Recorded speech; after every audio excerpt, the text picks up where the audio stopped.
За олон улсын эрүүгийн цагдаагийн байгууллага Интерполийн хууль бус эмэмлэгийн хэрэгсэл олон нийтийн эрүүл мэндийн эсрэг гэмт хэрэгтэй тэмцэх газраас ирүүлсэн сэрэмжлүүлэг мэдээллийг та бүхэндээ хүргэе.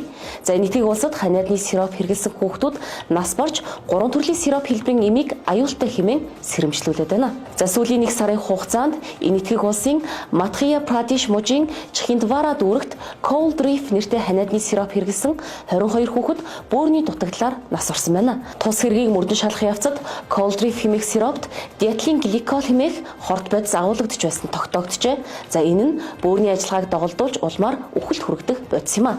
За тус улсын эмийн хяналтын байгууллагаас Cold Reef, Respirifresh TR болон Relife гэсэн хуурамч 3 төрлийн ханиадны сиропыг хэрэглэхэд аюултай хортой хэмээн аль биесээр зарлаж хэрэглэхгүй байхыг анхааруулсан байна. Одоо Монгол улсад удирдлын томуу төс төвчний одоо дэгдэлт эхэлж байгаа үедээ холбогдуулан бага насны хүүхдтэй ханиадны ийм сироп авч өгч байгаа бол та бүхэн яг үхээр одоо тухайн эмийнхаа одоо найрлаганд ямар бие бодис орсон бэ гэдгийг нэгдүгürt маш сайн ажиглах хэрэгтэй. За туслах бодисд нь жишээлбэл диэтилен гликол, пропилен гликол, сорбитол, глицерин, глицерол, за этилен гликол зэрэг одоо эмийн одоо туслах бодисууд орсон байх юм бол энэ нь өөрөө эмийн бодисод одоо хүлээн зөвшөөрөгддөг одоо найрлага гэж үзэх нэ.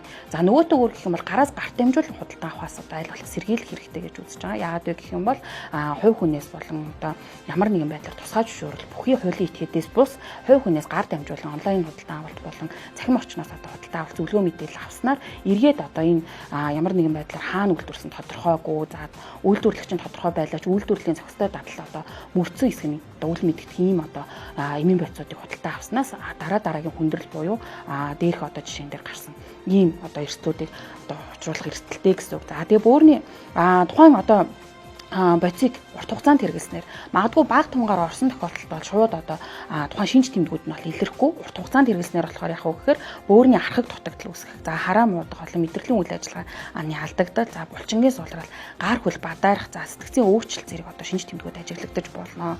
Тэгээ тийм учраас та ямар нэгэн байдлаар хүүхдтэй бага ялангуяа бага насны хүүхдэд авч хэрэглэж байгаа эмийн бодисонд хараа хяналтаа сайжруулж авч байгаа зүйлсээ одоо заавал одоо тусгай зөвшөөрөл бүхий байгууллагаас худалдаа авалтыг сонголтоо хийгээрэй гэж зөвлөмөр байна.